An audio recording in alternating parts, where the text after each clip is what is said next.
Before we begin our meeting, we would like to acknowledge that Stewiacke is in Mi'kmaq, the ancestral and unceded territory of the Mi'kmaq people. We'll call the meeting to order at 7 p.m. In attendance, we have myself, Councillor LeBlanc, Councillor Lutz, Councillor Osborne, Mark Seguin, and we are joined by Aaron Richards this evening. We have regrets from Deputy Mayor Rebecca Rogers-Lang. Approval of agenda, if there are no changes to the agenda. I'll move that we accept the agenda for Thursday, June the 12th for the Committee of the Whole meeting as presented. Second. I can do that.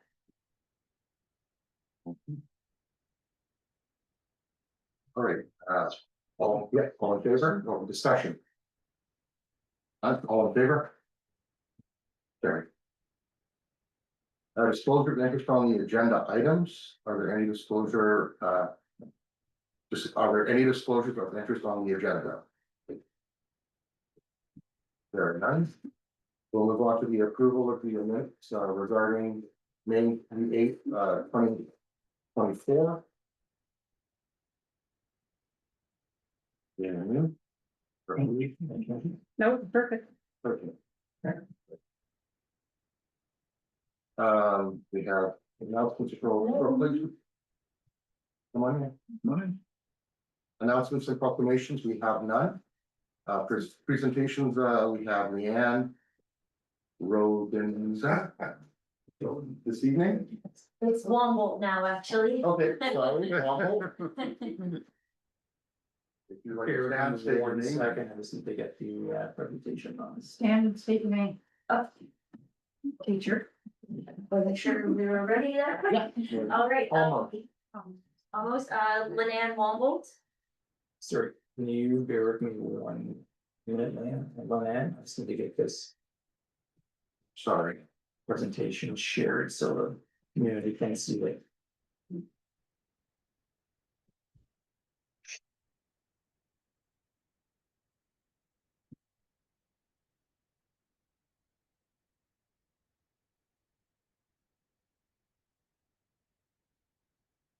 It just takes a minute to get through that.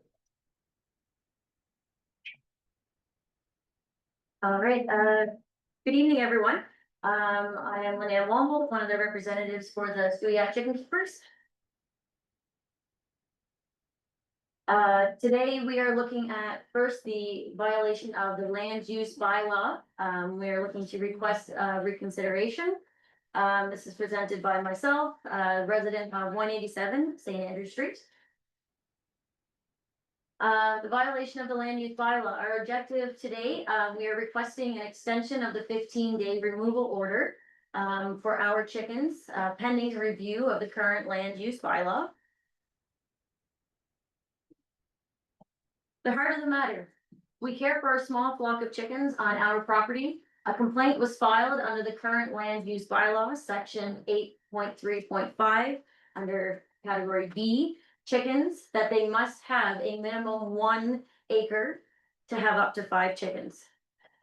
We ask for a reconsideration based on the positive impact that these chickens have had on our family's sustainable food source, our community, local children and elderly, as well as educational programs. Housing and compliance. This is a picture of our chicken coop, our shelter for food so that it is not available to any critters wanting to get the food. We also have a secured run that's made with hardwire cloth 4x8. And then outside of that, we have a triple reinforced protection in their exterior runs that they have the space required. Inside their coop, the main red building, they have a minimum of the 2 square feet that is required per bird so that they have room to lift their wings, they have room to move around while they're inside and for proper heating during the winter. Rodent control is actively managed. I would like to say that chicken keepers are one of the best rodent control folks out there, as one rodent leads to many, so you get rid of them as soon as possible. And keeping it as clean and odor free environment that you can prevents that as well. And the guidelines that my family follows for our chickens follows the Nova Scotia agricultural guidelines that they recommend. Environmental benefits, I've got my garden beds here in the front, that is as of like 2 nights ago. Potatoes, everything growing beautifully already, we use the manure and reduce that food waste. The chickens eat the scraps, we hardly have anything that goes in the green bin, cause they eat everything but potatoes, cause there's something in it that can harm a chicken, so you can't give them that. Natural pest control, we don't pick up a single tick until we walk off of our property. Even though our birds are contained inside their fenced area, or they are out with me in my inner fenced area, with myself and my dog. We don't have to use any sort of chemical pesticides or anything around our food, so they are 100% natural. It also supports a healthier backyard and ecosystem. Nice green, everything's flourishing, supports all of that. I'm also a grade 6 teacher in Dartmouth. I've lived here for 8.5 years. Currently, I have supplied the kit there on the right-hand side, food, water, shelter, heat light, shavings. I provided all of that to the primary classroom in my school. 7 chicks have just hatched. The grade primaries are beyond thrilled about this process. So by having the knowledge myself, I am now sharing that with students in inner city Dartmouth who don't get to experience that, don't even know what shavings are unless they've had a hamster. So teaching them about nature, biology, grade 6 students in Nova Scotia curriculum need to look at sustainable living. So we look at windmills, wind farms, we look at how you use the land. So having my birds has gone directly to my students that I teach in Dartmouth. Community engagement, there are a lot of seniors that stop by, they like to come in, share their stories, offer food scraps. I'll come home and I'll see a bag of food scraps sitting on the little table beside the coop, with a little note saying, hey, for the girls. Always wonderful. I got a message yesterday saying about someone that just moved and they miss feeding slugs to my girls. So it's been really good. I'm around a majority of seniors, so for them, it gets them out, gets them moving. We have those conversations. And then you'll see in the next slide, children that come and visit. And so these are friends of ours, 2 little girls on various occasions, coming and seeing little chicks that would have been hatched in the classroom, getting to experience that, how to be gentle, how to care for them. And then we go into other things that we have with our neighbors. We are in the traditional bartering system where we, if someone has green peppers and I have a dozen eggs, we'll say, okay, I sell my dozen eggs for X amount. How many green peppers is that? And we are still very much living that traditional lifestyle, even though the walls are building up, it seems sometimes around us. We share those resources, we communicate with one another, and it's creating that stronger community tie amongst everyone within our community. Mental health and companionship. You'll normally see me in my plaid jacket. That's my chicken snuggling jacket. Makes it easier for me to snuggle them. And in case they poop, because well, they're still an animal at the end of the day, and sometimes they poop. For myself and my husband, they provided an incredible routine. Both of us struggle with various mental health concerns. And having that routine, that structure, that drive to get us up in the morning to go make sure that we're there, emotional support, they do like to snuggle. Our dog snuggles, but he's 85 pounds. So it's a little different when he snuggles. So for us, chickens are family. My husband and I have not been able to have children or blessed with children. We hope that someday that comes, but for now, these are our babies. These are the things that get us through every day. So for us, as well as the birds that we've had for 4.5 years, it would be emotional distress to all of us in the routine that we know. Letters of support, my neighbor that I share a backyard with, and is here to support me today. She has written this letter. And it says, I understand that there has been some outside concern about the chickens she owns in her property. However, I would like to acknowledge that this has not once been a concern for me. Over the 4 years that I have shared a backyard with her, I have watched her take exceptional care for chickens. She ensures they are fed and tended to at a proper time and puts the effort into high quality life for them. They live in an enclosure which is spacious, allowing them room that they need to roam.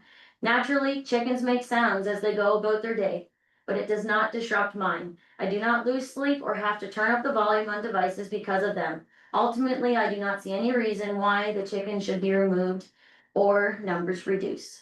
Thank you. An additional letter, reaching out to express the care that Lynanne has given her chickens and how they haven't negatively affected the area.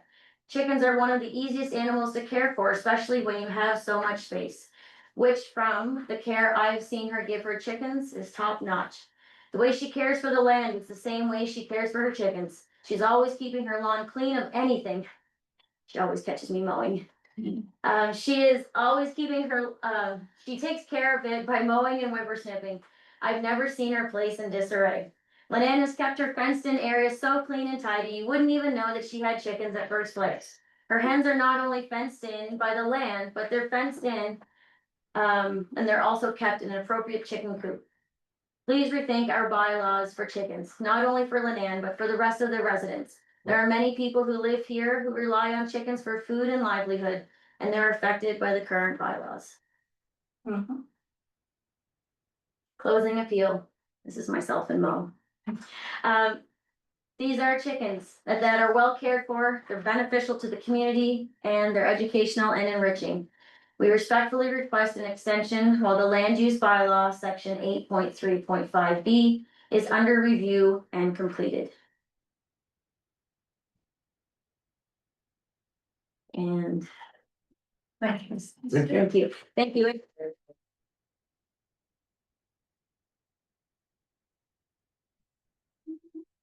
And for my remaining 5 minutes, I also have the proposed bylaw on there as well. It's just the next click. Yeah, below 2 minutes. I have 2 minutes. Okay. Sorry, bylaw. Yeah, just click it, everything's right next. Okay, so the proposed backyard chicken keeping bylaw for the town. Using HRM backyard chicken bylaw key points. They permit hens in the residential areas under specific conditions.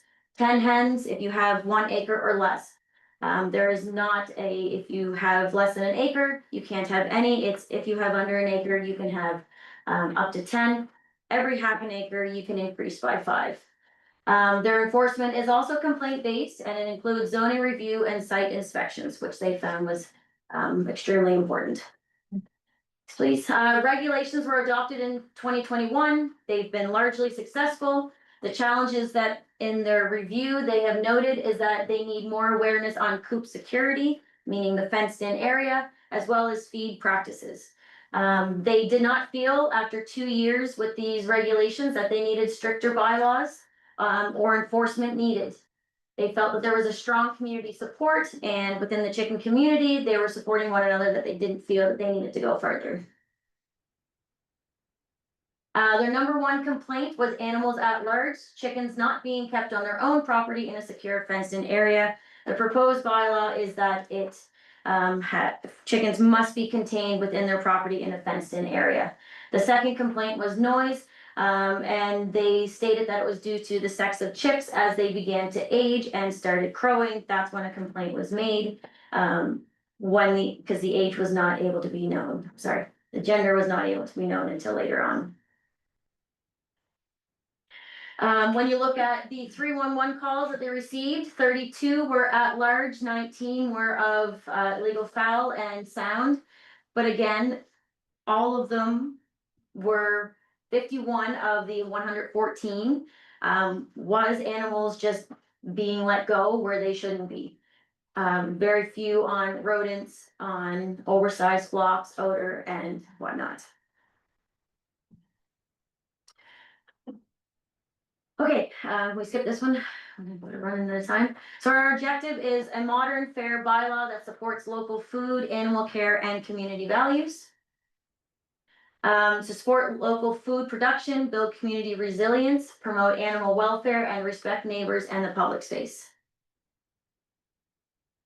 The purpose is to have secure chicken shelter, fenced roaming area, and properties potentially offering food production for educational farms. First part we are suggesting is that chickens allowed in residential zones in this proposed bylaw, following the great work and standards that have already been set since 2021 in HRM. Flock size, if you have less than an acre, you can have up to 10 birds, an acre and a half up to 15, 2 acres, 20. And if you're past 2 acres, you're probably more in R4 area, and then you have your chickens. These are all pictures within the community as well. Please. One is the inside of my coop after a clean out, proper nesting areas. One is of another local member's interior of their coop. 2 square feet is a minimum coop space based on Nova Scotia agriculture, must be predator proof, clean and odor free, and located at the rear of your property, as many municipalities have stated as well. And no free ranging, because free ranging, you may like your birds, but doesn't mean your neighbors do. Need to make sure that they stay on your property. I love mine. Mine don't go out free ranging unless one is standing there with me, because I don't want to lose them. Next, please. Minimum distance, 1 meter from a property line, 20 meters from any water course, so any runoff does not go into any local water courses or anything that could be drinking water. Must manage noise and odor, and must comply with the health and nuisance bylaws as well. And again, this is another coop here in the area. Educational farms, a flock size can be exempt based on the educational needs if school trips or small groups or students with special needs are coming for a visit, because not all can go to the wildlife park because it's too much, just too much going on. Don't want to be rude, but we have to wrap up. I think there's 2 slides left if we could finish. Enforcement approach, complaint based. I am suggesting very clear guidelines on complaints, fines, and admin fees to make sure that compliance is followed, making sure that it is clear to everyone what is exactly being asked. So written notice, second complaint, $200 fine with $25 admin fee, third complaint, $352.50. That matches with the dog bylaw price, as well as 30-day compliance window, which is what is done in majority of municipalities I've looked at. Exemptions, of course, your commercial farms, provincial and agriculture operations, not something that we're looking into. We're looking at our backyard chicken cooping. Closing statement. This bylaw supports local food and sustainability, responsible, clean animal care, education and community building, a fair process that respects neighbors. Let's make Stewiacke a leader in sustainable, community-focused bylaws. Thank you.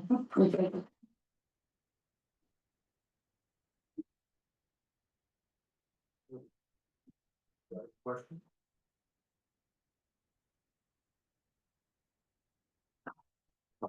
I don't really have any questions, but you have mentioned a couple of times about a review. I think we spoke at my house actually, and I let you know that this is part of the land use bylaw, as you're aware, which falls under the planning advisory committee.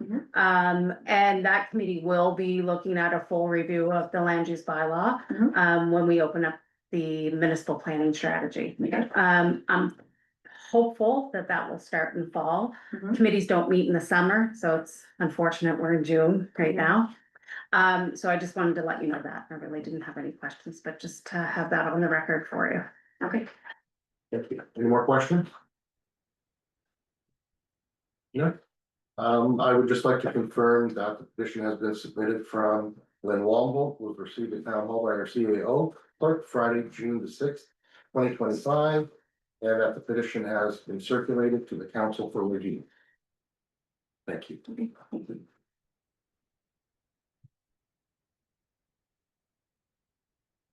We'll move on to business. I'll hand it off to our CAO for the staff report. Thank you, your worship. First up is the CAO report.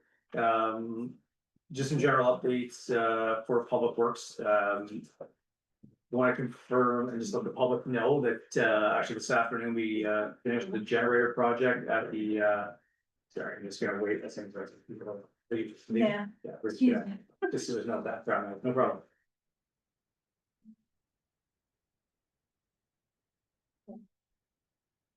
do have one question. No, that's asked first. That's okay.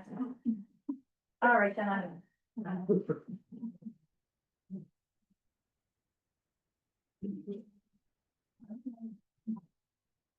Okay, as I was updating the generator project at the Stewiacke Community Center was connected to a permanent generator system this week. We commissioned the generator this afternoon.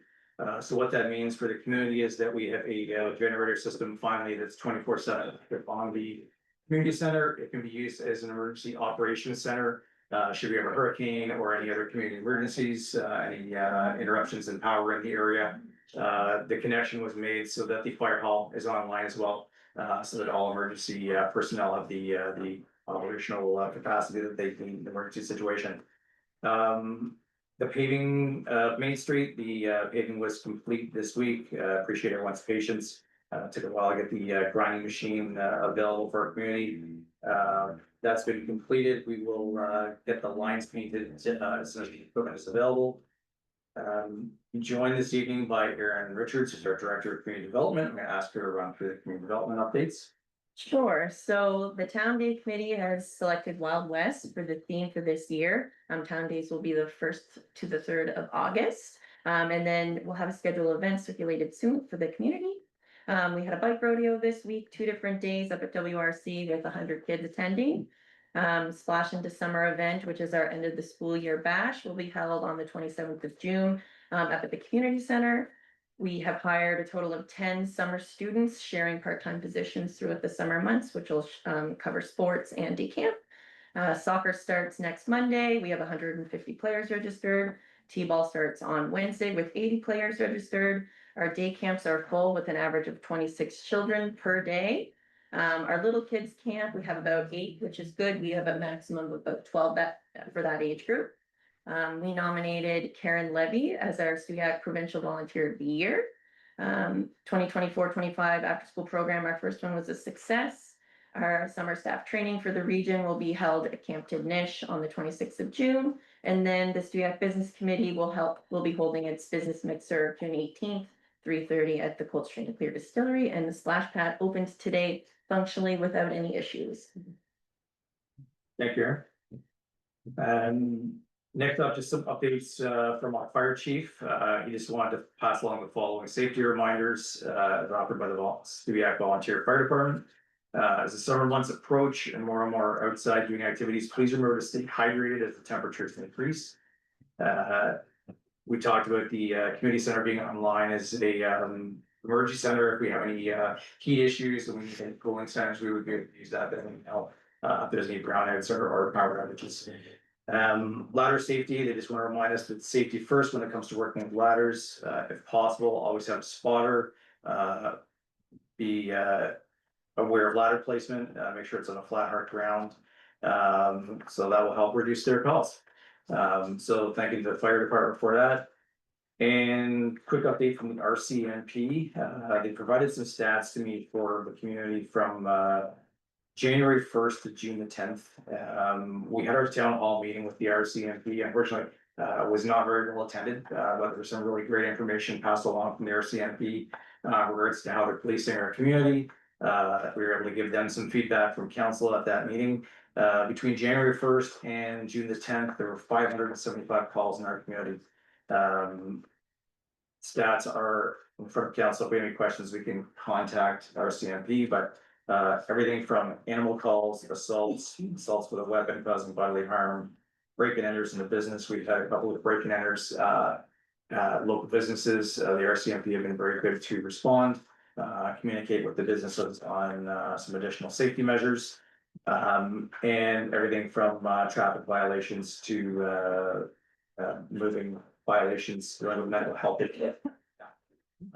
So communication is open with the RCMP. They've been very diligent. We got some great feedback from council at the town hall, and since that we've seen a good response from them in terms of policing and radar. We've noticed on Main Street, I've seen them quite a few times here doing radar and traffic enforcement. So with that, I'm happy to answer any questions and look forward for information on it. Question, if I may, to Erin. Why did we go with 10 part-time positions instead of 5 full-time positions? For growth and capacity, like sharing knowledge, because next year we anticipate our 2 long-term summer staff students will, move on into their careers. Okay. So we hired some younger ones and hoping to educate and give them the skills to lead next year. Okay, perfect, thanks. A question too. Absolutely. Last night I heard on the news the Liberal government may be expanding the summer youth program, our program. Perhaps you may want to check that out with, I was gonna say, our member of parliament. He doesn't support the Liberal Party, but nevertheless, you can check it out with him. But I'm pretty sure I heard that last night on the news. And then maybe we can get some money, increase some salaries. Or hire 1 or 2 more part-timers. Thank you. Any more questions?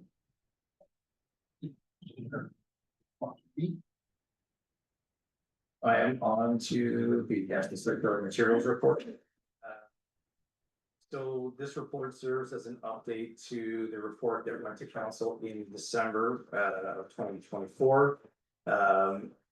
The recommendations from the staff perspective is having council recommend that staff be directed to enter into the master service agreement for services related to single-use products, packaging and paper products agreement. I'll give you some background on this. Nova Scotia is taking steps towards implementing extended producer responsibility program for packaging, paper products and other blue bag materials. EPR regulations were released on August 2nd of 2023. The implementation date for all the municipal governments and partners is going to be December 1st of 2025. It's been a lot of work. The first step for us in December, we brought a report forward to council. Council endorsed having staff provide clear written intent to opt into the program by January 31st, 2025, which we did. Our partners in Colchester, surrounding areas, are all opting into the program as well. What it does, it's going to shift the financial and operational responsibility for recycling from municipalities to the organizations that produce and sell packaging and paper. Circular Materials is a not-for-profit organization. It's created by the government, by producers. The mandate is to support producers and meeting obligations under extended producer responsibilities. They will fulfill all of the recycling requirements, the educational information, and communications out to the communities on our behalf, which we can send out. We still will work with our current service providers for pickup and things like that, but the impact to the town is that the financial kickback comes back to the town. So essentially the financial offering, they've done a calculation for all the municipalities. So Circular Materials offers town of Stewiacke following compensation for curbside collection services. It's $3.75 per stop per month for 725 stops, which is based on 724 single family dwelling units, 1 multifamily dwelling unit in our area for the term of December 1st, 2025 to March 31st, 2028 with 2 1-year extensions. That includes a $1.50 per stop top up at 725 stops. That would equal out to a kickback financial win in this value of $33,000 to our annual budget. We can utilize that to pay for the recycling and waste management services that we subcontract out. So it is, good financial news for the municipalities. It is a lot of work. The next step for us is to enter into the service agreement, and that's why we're here this evening. It's the next step, and that's the recommendation to council. Have consulted with our other municipal counterparts. I believe Colchester is meeting tonight, and they're recommending to opt in the program as well. Happy to take any questions.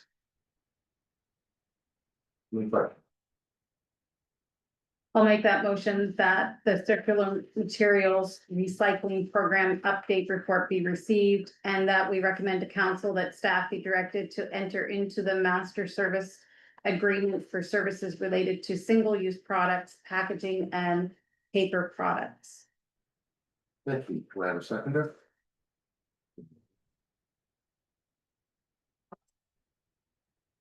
Discussion? Um. In due time, will we have like an information sheet for households? Yes, we will. So circular materials will provide all the communication materials that we can use for public education. Okay. Thank you. Any more discussion? All in favor? Aye. Opposed? Carried. I'm gonna ask Ms. Richards to build this report, if it's under her portfolio. Sure, so our boardwalk down at the River Country Trail is about 15 years old. During capital discussions, we council approved the budget to replace it. So we went out to tender, we received 5 different companies bids, some provided different options. We ranged in price from 27,000 up to almost 210,000, depending on the material that was bid. We did receive approval of funding to go towards this of 17,000 through the province of Nova Scotia's Connect 2 program. So my recommendation is to move forward with awarding the project to Hornbeam Contracting at their price of $27,160. With the grant that we received, that'll cost about a little over 10,000 from our capital budget. And the material that they're going to use is pressure treated lumber and steel pile drivers. I think that's what it is. There we go. Screw piles, it's steel. There we go. So it'll last longer and it will withstand some of the tidal currents that we get.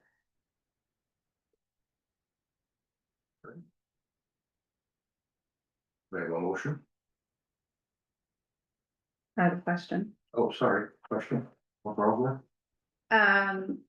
Just looking at the recommendations, it, should we also include that we received the funding so that the total amount coming from the capital budget is only the 10,120?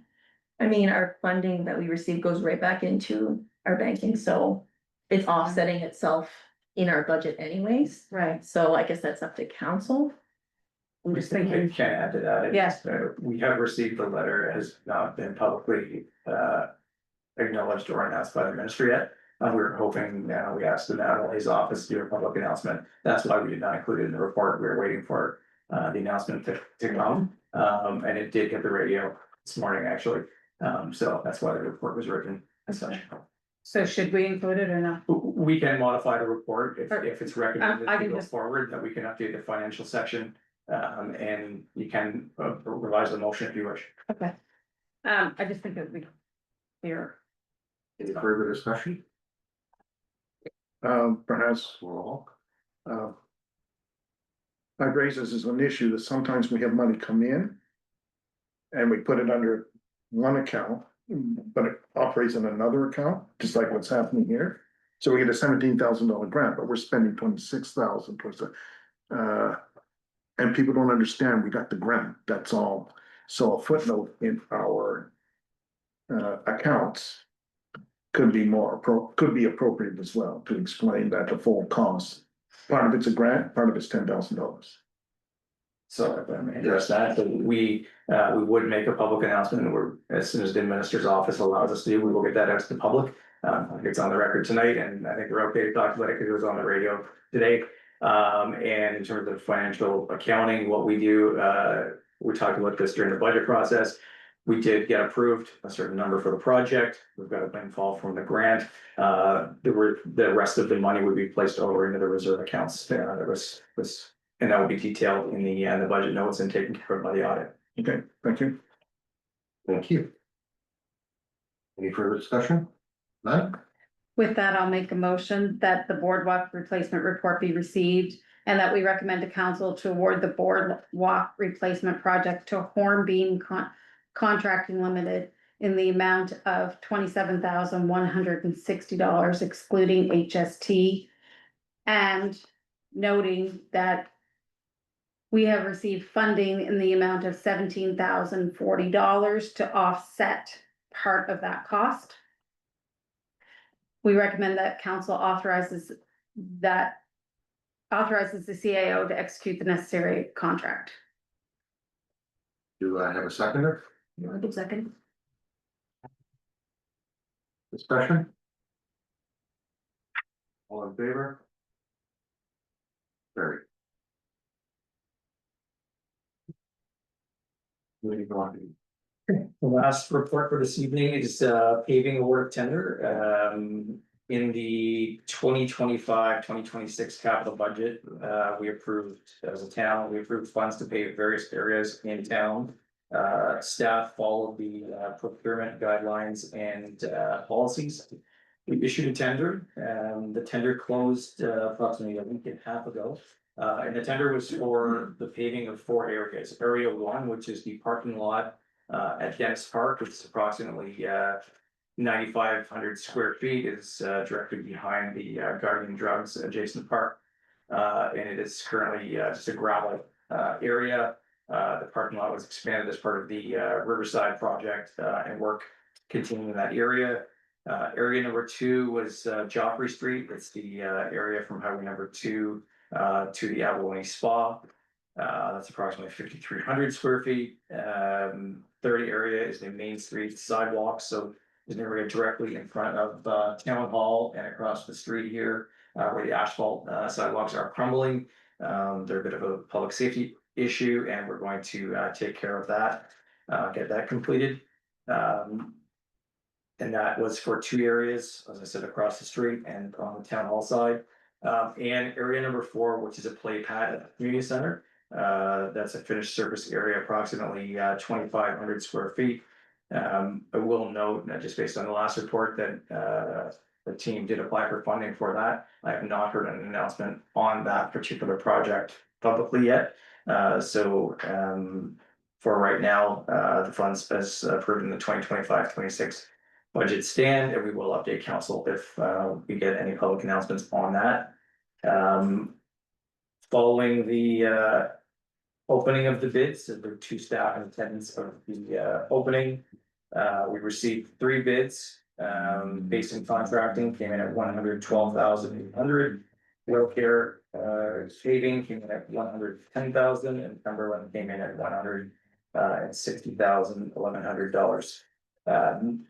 In our overall budget, we approved $185,000 for these paving projects. We've come in significantly lower than expected, which is absolute news. We're looking forward to getting these projects completed. So with that, the report and recommendation are for our council. Haven't taken any questions.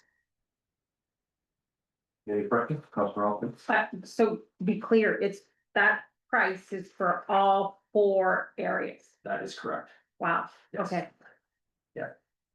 The only additional costs in there were some gravel that we need. We have in the public works capital budget just to grade the parking area at the community center, and that pad will add a great resource for our after school program and the community development team to run our summer camp programs over there. I give these kids a safe spot to play.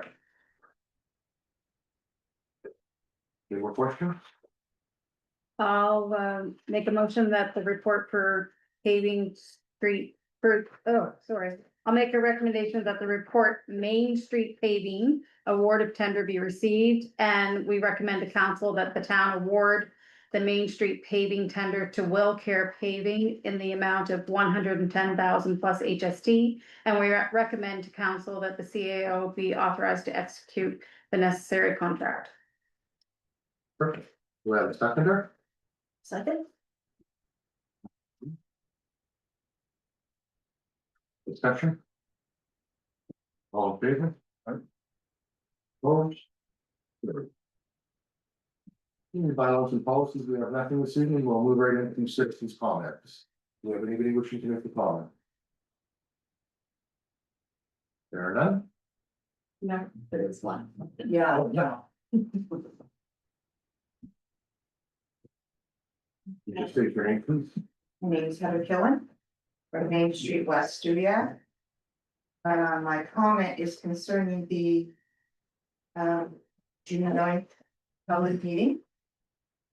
I feel that public meetings should be accessible to the public and following attendees to see and hear proceedings clearly. The meeting held on June 9th, I feel, was not properly audible or visible. which hindered the ability to ask adequate questions. My typed correspondence was submitted on May 29th, well before the June 2nd deadline, providing council members with 9 days to review it prior to the June 9th, 2025 public meeting. I believe they should have addressed my concerns during that meeting, and instead, I had to request response to my questions, and I was told I will be contacted after the meeting. In my opinion, this approach lacks transparency. The purpose of a public meeting is to facilitate open communication and accountability. Yet to date, no council member or representative has asked me any questions or expressed concerns about my correspondence, aside from inquiring about how much money we've invested in our proposal. Scott Armstrong and Jeff Stewart have shown some interest, but overall, there's been little engagement. I believe future public meetings should be properly set up so that all attendees can see and hear clearly all subject matter to be discussed. Thank you for your attention to this matter. Thank you. Any other questions? No. Oh, pardon me, any other comment? No more comment? We can move right into the mayor's report. I just want to say that David, or pardon me, Councilor LeBlanc and myself were in Ottawa on behalf of Studia at the FCM, May 28th to the 2nd, and I was very happy to be there to represent Studia. It was a very good meeting. We'll move on to the council reports. Councilor Rothman, Nothing for me tonight. Councilor LeBlanc. As you have noted, I attended the Ottawa gathering of the national municipalities and came away with 2 very good workshops in the back of my mind, one called environmental justice and another one in regards to green spaces, which I will make note of at a later time. Perfect. Nothing? All right, this will move us right into our in-camera section. And we really don't speak in camera. Is that a motion? A motion to go in camera? I'll make a motion that we move it in camera at 7:43.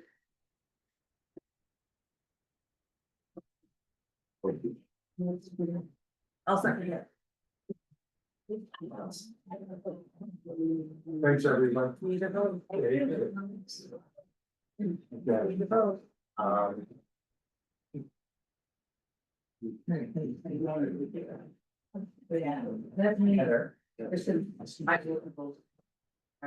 in favor of going into camera?